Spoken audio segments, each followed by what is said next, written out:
हे साईनाथ महाराज के बेटा बेटी, शिरडी के महान आत्मा के प्रिय बच्चों, हमने साईं जीवनी की 52 द्वार पर साईनाथ महाराज की जो जिंदगी है और जो उपदेश उन्होंने दिया है, जो द्वारका माई के 52 उपद्वार पर वहाँ उनके जीवन की कर्मस्थली, पुण्यस्थली, धर्मस्थली, द्वारका माई की गाथाएं 52 उपद्वारों में लिखी गई है। उन 52 उपद्वारों को आपने भेंट कर लिया, आत्मसात कर लिया और 52 अध्याय जानने के बाद, हे बेटा बेटियों, साईनाथ महाराज के उनके बड़े भ्राता जो सेगांव में निवास करते थे, समकालीन अवतार थे, जिनका प्रकटीकरण सेगांव में हुआ था और प्रकटीकरण के बाद 21 अध्याय में उनकी जीवनी लिखी गई है और वह जीवनी दासगणु महाराज के सद्गुरु साईनाथ महाराज की कृपा से दासगणु महाराज ने लिखा है। गजानन विजय नाम का यह ग्रंथ है। हे बेटा बेटियों, आपको शिरडी से मैं अब सेगांव ले जा रहा हूँ और उनके द्वार पर आपके चरणों को प्रणिपात करता हूँ। और गजानन महाराज जो नर्मदा के लाल गणेश कहे जाते हैं, जो प्रथम पूज्य बंदनी हैं, जिनकी कथाओं से सारे काम निर्विघ्न संपन्न होते हैं, ऐसे महान अवतार जो सज्जनगढ़ के रामदास स्वामी समर्थ के अवतार माने जाते हैं, गजानन महाराज सेगांव निवासी की कथा मैं आज प्रारंभ कर रहा हूँ। और पहले अध्याय में दासगणु महाराज ने जो प्रार्थना की है उसे मैं मौखिक रूप से नहीं कह रहा हूँ, क्योंकि अधिकता और न्यूनता हो जाएगी। ये दासगणों के हृदय की प्रार्थना है और जो इस प्रार्थना को सुनेगा ध्यानपूर्वक और जीवन में आत्मसात करेगा, कोई भी काम करने के पहले इस प्रार्थना को करेगा, उसके आजीवन निर्विघ्न कार्य संपन्न होंगे। और ये द्वय भ्राता की जीवनी जो आत्मसात करेगा, साईनाथ महाराज की प्रसन्नता तो रहेगी। समस्त संत भारत के आत्मज्ञानी और समस्त 33 कोटि देवता और भगवान श्री हरि आपसे अत्यंत प्रसन्न होंगे। इसीलिए मैं ये पढ़कर उनकी प्रार्थना, ये अध्याय प्रारंभ कर रहा हूँ। ध्यान पूर्वक सुनने का कष्ट करें। दासगणु महाराज कहते हैं अध्याय लिखने के पहले, श्री गणेशाय नमः, जय जयादि हे गणपति गौरी पुत्र मयूरेश्वर। हर एक कार्य आरंभ में बड़े बड़े विद्वान साधु संत सत्पुरुष आपका स्मरण किए बिना आगे बढ़ते नहीं, क्योंकि आपकी कृपा जब होती है तब सारी विपत्तियां, सारी कठिनाइयां दूर हो जाती है। जिस तरह अग्नि का स्पर्श होते ही कपास भस्म हो जाता है, इसी कारण यह दासगणु विनीत होकर आपसे प्रार्थना करता है कि मुझ पर कृपा आशीर्वाद प्रदान करें और इस सुरस पद रचना करने की क्षमता बढ़ाएं। मैं तो अज्ञानी और मंदमती जो ठहरा, मुझ में कवित्व शक्ति बिल्कुल नहीं है, लेकिन आप कृपा करेंगे तो मेरा कार्य सफल हो जाएगा। अब मैं माता सरस्वती, जो ब्रह्मा जी की प्रकृति मानी जाती है और कवित्व जनों की स्फूर्ति और ध्येय मूर्ति है, ऐसी ब्रह्म कुमारी शारदा को साष्टांग प्रणिपात करता हूँ मैं तो उनका बालक जैसा हूँ। मेरी लाज काज तो उनके हाथ में ही है। आपकी कृपा से लंगड़ा लूला दुर्गम पहाड़ पर चढ़ जाता है, गूंगा बोलने लगता है। ऐसी आपकी महिमा है। उस महिमा में मेरे कारण धब्बा ना लग जाए, इसीलिए इस ग्रंथ को लिखने के लिए दासगणों की मदद कीजिए। मैं आपकी शरण में हूँ। अब मैं पुराण पुरुष पांडुरंग पंडरीश सच्चिदानंद रमेश पाही माम दीनबंधु, आप तो जगत के आधार हैं, चराचर में व्याप्त हैं, कर्ता धर्ता आप ही हैं, एवं आप सब कुछ आप ही हैं। जग जन और जनार्दन में आप ही परिपूर्ण हैं। आप ही सगुण और निर्गुण रूप हैं। आपकी अगाध महिमा बड़े बड़े तक नहीं जानते, तो यह अज्ञानी दासगणों उसे कैसे जानेगा। लेकिन राम की कृपा से, वानर और कृष्ण की कृपा से गोप ग्वाल बलवान बन गए। आपके कृपा आशीर्वाद के लिए धन की जरूरत नहीं होती। जो आंतरिक भाव से आपकी शरण में आता है, उस पर आपकी अनन्य कृपा हो जाती है। इसके बारे में संत महंतों ने खुल्लम खुल्ला कह दिया है। इस विश्वास से मैं दासगणों आपके द्वार पर आया हूँ। हे रमावर, अब मुझ पर कृपा कीजिए। मुझे बिना कुछ दिए बिनमुख वापिस ना भेजिए।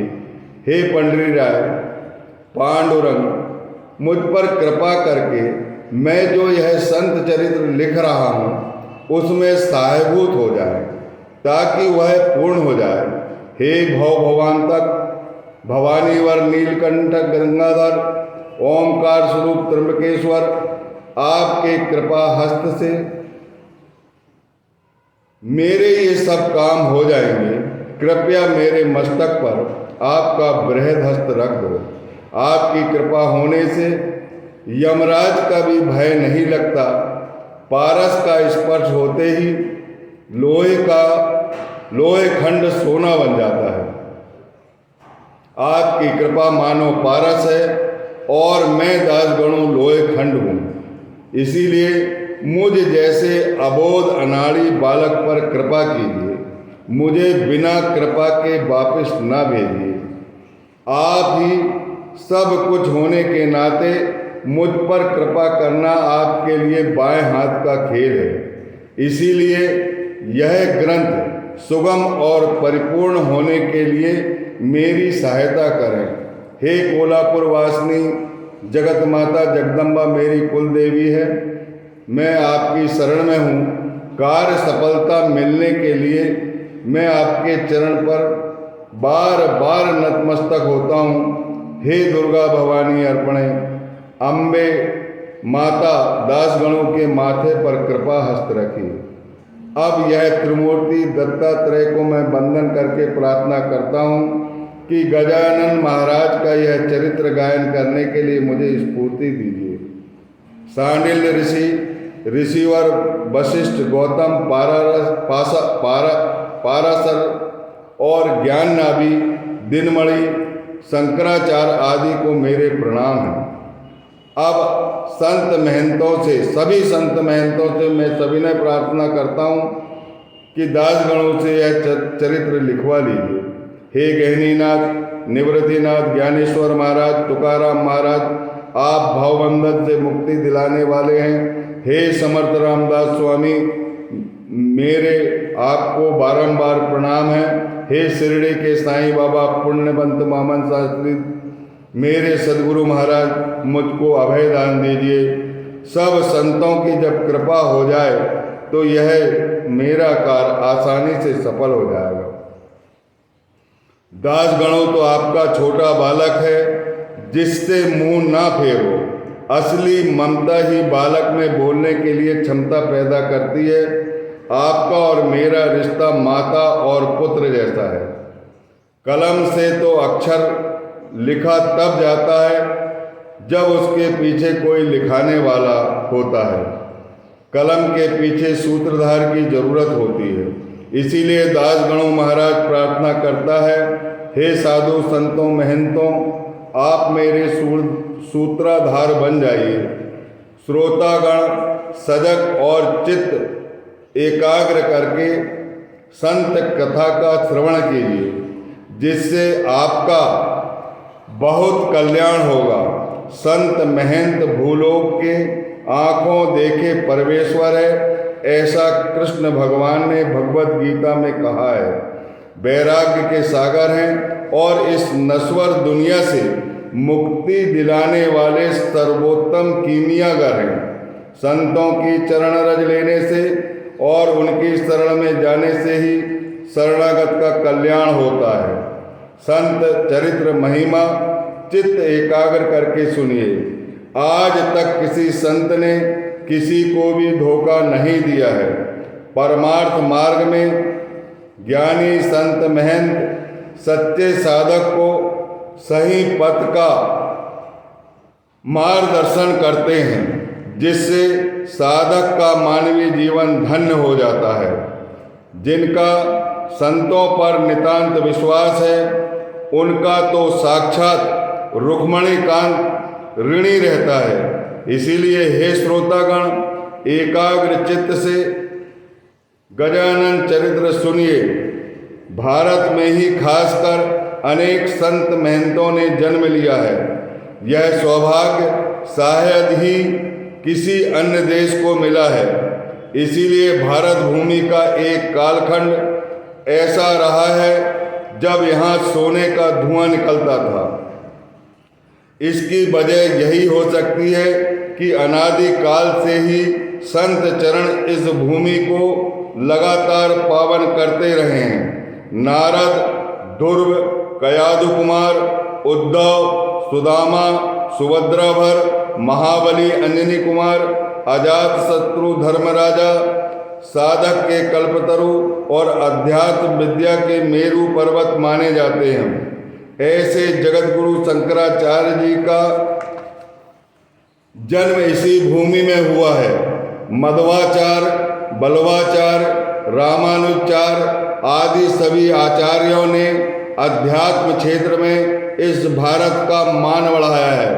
नरसिंह मेहता, तुलसीदास, कबीर प्रभु, कमाल, सूरदास स्वामी, गौरांग प्रभु आदि ने इस भूमि में जन्म लेकर जो लीलाएं की है, उसका वर्णन कौन कहाँ तक करे। राजकन्या मीराबाई की प्रभु भक्ति का वर्णन तो साधारण बुद्धि से नहीं किया जा सकता। शेष साई विष्णु भगवान ने उनका विष खुद पी लिया और उनको बचा लिया। गोरखनाथ, मच्छिंद्रनाथ, जालंधरनाथ योगेश्वर माने जाते हैं। उन्होंने जो नर लीलाएं की उसका वर्णन तो नवनाथ भक्ति सार में शब्दबद्ध हो गया है। जिन्होंने दूसरे दुर्गम साधन मार्ग के बजाय सिर्फ भगवत भक्ति करके ही भगवान को पा लिया, उनमें से नामदेव, नरहरि सुनार, जनाबाई, कान्होपात्रा, संत सकू, चोखा महार, सावता माली, कूर्मदास, दामाजी पंत आदि प्रमुख है। दामाजी पंत के लिए प्रभु महार बन गए और बेदर राज दरबार जाकर पंत का कर्जा अदा कर संकट से मुक्त किया। मुकुंदराज, जनार्दन, सावता माली, सावता बोदला, निपट निरंजन आदि संतों का चरित्रगान महीपति जी ने किया है। ज़्यादा जानकारी के लिए भक्त विजय भक्तमाला ग्रंथ पढ़ना चाहिए। बाद में जो संत हो गए हैं उनका वर्णन तो मैंने 3 ग्रंथों में किया है, जो सारांश रूप में है। ऊपर जिन संतों का मैंने जिक्र किया है, उनके समान संत गजानन महाराज है। उनका प्रभाव जनमानस पर हमेशा हमेशा रहता आया है। मेरे भाग्य से साईनाथ महाराज की कृपा से गजानन चरित्र गान करने का मुझे सौभाग्य प्राप्त हुआ है। उनका प्रथम दर्शन मुझे आकोट में हुआ था। प्रथम धागे में मणियाँ पिरोई जाती है, बाद में मेरू मणि लगाए जाते हैं। ऐसी ही कुछ स्थिति इस चरित्र गान के लिए मेरे बारे में बनी है। विदर्भ में बनहाड़ प्रांत के अंतर्गत खामगांव तहसील के सेगांव नाम का एक ग्राम है। यह ग्राम बहुत छोटा है, लेकिन एक साधु के कारण, एक साधु के वास्तव से उस ग्राम का नाम चारों तरफ फैल गया है। उस सेगांव रूपी सरोवर में गजानन रूपी कमल खिल गया है, जिनका सौरभ अल्प ही काल में चारों तरफ फैल गया। गजानन महाराज ने जो लीलाएं की है, उसका बखान मैं अपनी अल्पमति से करना चाहता हूँ। गजानन पाद पद्म में श्रद्धा भाव रखकर यह चरित्र अवश्य सुनिए, जिससे आपके जीवन का संपूर्ण उद्धार हो जाएगा। गजानन चरित्र मानो मेघ हो और श्रोता मोर हो। चरित्र रूपी मेघ वर्षा होने से मोर आनंद से उछलने कूदने लगेंगे। सेगांव के निवासी सचमुच भाग्यवंत होंगे, तभी तो संत रत्न गजानन उन्हें मिल गया। ऐसा कहा जाता है कि जब अपार पुण्य का संचय होता है, तब संत चरण रज किसी गांव को पवित्र किए देती है।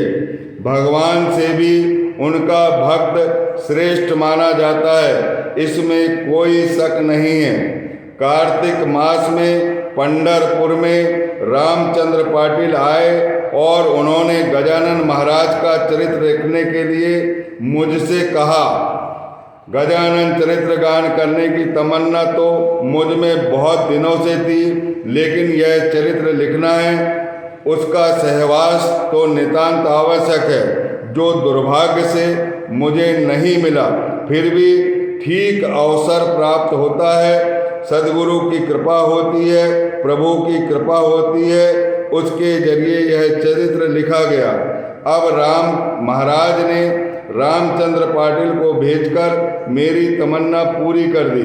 गजानन महाराज तो वर्तमान काल के संत चूड़ामणि माने जाते हैं, गणपति अवतार हैं। महाराज का जन्म कहाँ हुआ, वे किस गांव से आए, वे कौन सी जाति के हैं, उनके बारे में किसी को जानकारी नहीं है। आखिर लोग ऐसी बातें जानेंगे भी क्यों? क्या ब्रह्म को आज तक कोई जान सका?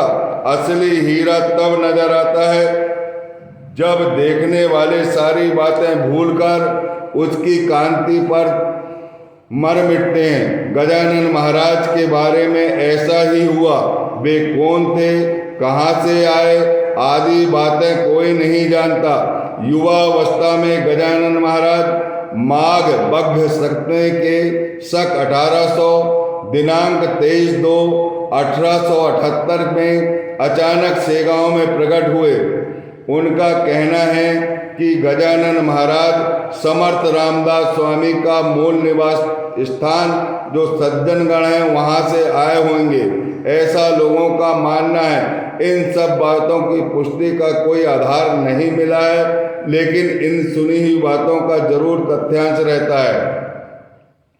उस समय लोग पदभ्रष्ट होकर विवेकहीन हो गए थे।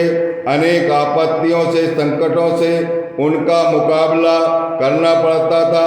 लोगों की यह बुरी हालत देखकर प्रभु गजानन महाराज अवतीर्ण हुए होंगे।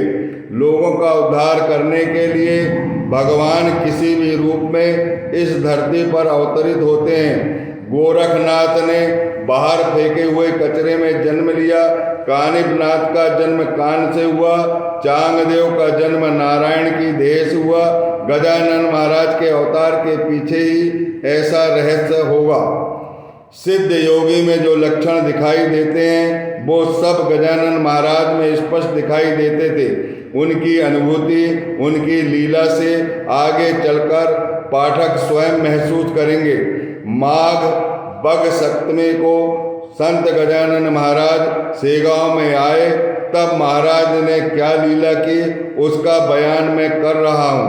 पातुरकर वंश में देवीदास नामक के एक सज्जन मठापति थे। वे धार्मिक प्रवृत्ति के व्यक्ति थे। उनके लड़के की ऋतु शांति के उपलक्ष्य में ब्राह्मण भोजन का आयोजन किया गया था। भोजन के बाद जब जूठी पत्तलें बाहर फेंकी गई, जूठी पत्तलों के पास समर्थ सिद्ध योगी गजानन महाराज बैठे थे। उपाधि रहित होने से उनके पास कोई भी चीज वस्तु नहीं थी। पानी पीने के लिए उनके पास सिर्फ एक तुम्बा था। हाथ में बिना आग से पकाई हुई खुद की बनाई हुई मिट्टी की चिलम के बगैर और उनके पास कोई संपत्ति नहीं थी। लेकिन शांत और सुहाना मुख, नासाग्र स्थिर दृष्टि, तपोबल अंग अंग से उमड़ रहा था, जैसे कि सुबह के सूर्य की लुभानी प्रकाश की किरण वैदेही हो जाने से वो नंगे फिरा करते थे। मैं और तुम का उनके अंदर भाव नहीं था। उनकी वृत्ति अभिन्न बन गई थी। निरासक्त हो जाने से खाने में कोई रुचि नहीं थी। ऐसा निर्मोही जूठी पत्तलों के पास बैठकर पत्तलों में अन्न खोज रहा था। पत्तल में जो कुछ अन्न के कण लगते हुए तुरंत खा जाते थे। अन्न परब्रह्म है, यह लोगों को दिखाने के लिए ही शायद उन्होंने ऐसी लीला की होगी। अन्न ही ब्रह्म है, इस बात को श्रुति पुकार पुकार कर कहती है। उपनिषदों में भी शब्दबद्ध किया गया है, अन्नम ब्रह्मेति। अन्न का जीवन में बहुत महत्व है। यह लोगों को बतलाने के लिए महाराज पत्तल में जूठे फेंके हुए अन्न के कण खुद खा रहे थे। लेकिन मूढ़जन यह पते की बात नहीं जान सके। बंकटलाल अग्रवाल और उनका एक साथी दामोदर पंत कुलकर्णी उस समय उस रास्ते से गुजर रहे थे। महाराज की यह अनूठी बात देखकर दोनों आश्चर्यचकित और स्तब्ध रह गए। वे आपस में बोल रहे थे कि पागल आदमी जैसी कृति कर रहा है वैसी ही इनसे हो रही है। अगर ये अन्नार्थी होते तो खुद मांगकर खा लेते। देवीदास जो सज्जन आदमी ठहरा वह उन्होंने अवश्य उन्हें खाने को देता। द्वार पर आया हुआ याचक गृहस्थ के घर से कभी विन्मुख नहीं जाता। ऐसी हालत में इनसे जो कृति हो रही थी इसके पीछे जरूर कोई ना कोई राज छिपा होगा। महाराज की यह कृति कुछ देर तक देखने के लिए दोनों ठहर गए। भागवत ग्रंथ में व्यास जी ने लिखा है कि विरक्त साधु कभी कभी ऐसी कृति और ऐसा बर्ताव करते हैं। महाराज की कृति पागल जैसी दिखाई दे रही थी, फिर भी वे सिद्ध साधु होंगे ऐसा जान पड़ता था। उस रास्ते से और भी लोग उस समय आते जाते थे, लेकिन उन दोनों के सिवाय किसी ने भी महाराज को नहीं देख पाया, क्योंकि सामान्य जनों की नज़र में तो कांच और हीरा एक ही लगता है, पर अनमोल रत्न की पारखी कर लेते हैं। कुछ देर बंकटलाल अग्रवाल महाराज की तरफ आगे बढ़ा और विनय से बोला, हे महाराज, पत्तलों से जूठा अन्न क्यों खा रहे हो? अगर आपको भूख लगी है तो अन्न की व्यवस्था जरूर हो जाएगी। इस पर महाराज ने हाँ या नहीं का कोई उत्तर नहीं दिया, लेकिन उन दोनों की तरफ गौर से देखा तो उन्होंने देखा कि महाराज की अंग कांति सुतेज, लुभावनी, सुंदर गर्दन, दृढ़ देह, चौड़ी छाती और भ्रगुटी पर नासाग्र स्थिर दृष्टि थी। निज आनंद में रगा हुआ सिद्ध योगी देखकर दोनों के चित्त में बहुत संतोष हुआ। उन्होंने दोनों ने उनको साष्टांग प्रणाम किया और बाद में देवीदास को सब बातें बताकर भोजन पत्र लाने के लिए कह दिया। देवीदास ने एक थाली में सब पकवान परोसकर गजानन महाराज के सामने रख दिया, जो जूठी पत्तल का अनाज खा रहे थे। भोजन की थाली सामने देखकर गजानन महाराज खाने लगे और खाने में उनकी बिल्कुल रुचि नहीं थी। जो ब्रह्म रस पीकर तृप्त हो गया है उसके लिए यह मामूली अन्न थोड़ी ही अच्छा लगेगा। सार्वभौम राजा को कोई जागीर मिल जाए तो उसे थोड़ी खुशी मिलती है, महाराज ने सभी चीज़ों को एक साथ मिला लिया, समग्र भोजन कर लिया और अपने उदर में उस भोजन को उतार लिया। यह सब देखकर बंकटलाल और दामोदर पंत से बोला, महाराज को अपन पागल समझे थे, यह अपनी भूल है।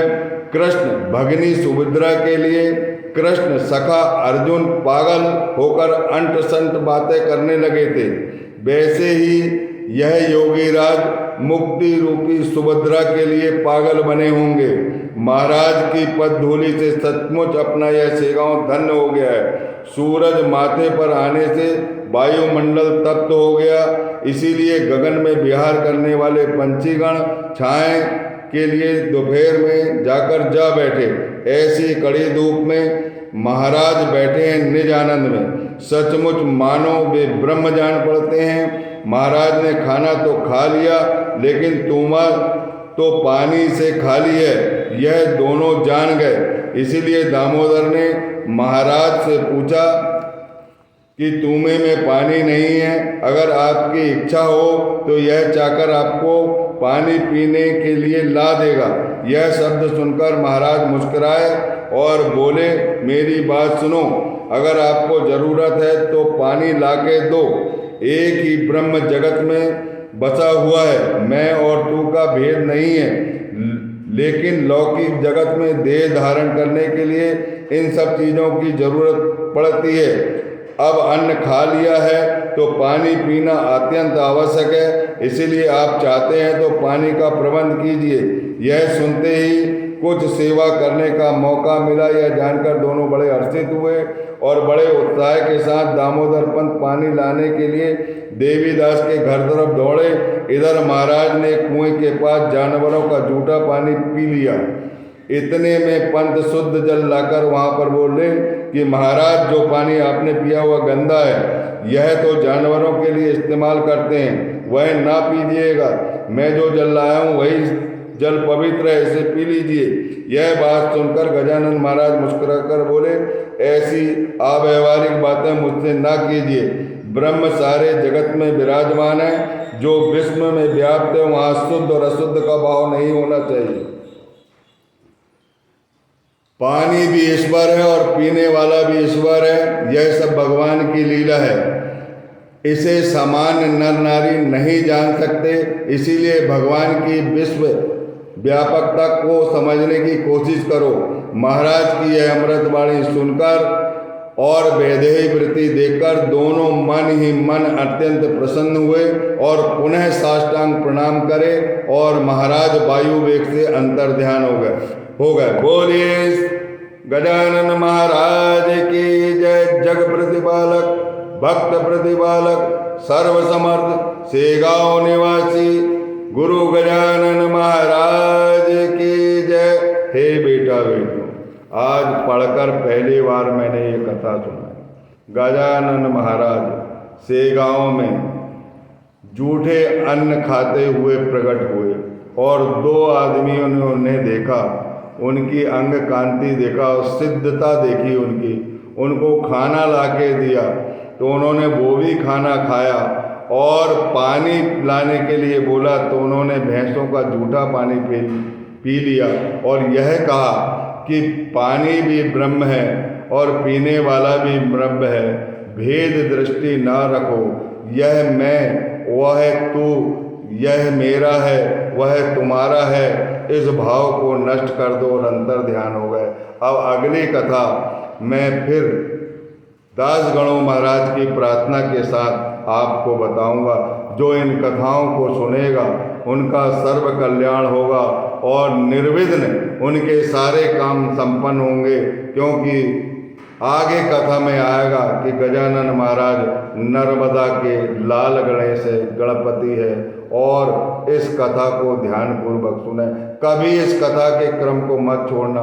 पहले अध्याय में ये प्रकटीकरण मैंने समझाया और दास गणों महाराज की जो प्रार्थना है, जब भी कोई काम घर में करना है तो इस प्रार्थना को अवश्य करना। बोलिए सच्चिदानंद सद्गुरु साईनाथ महाराज की जय। सर्व समर्थ सद्गुरु गजानन महाराज की जय।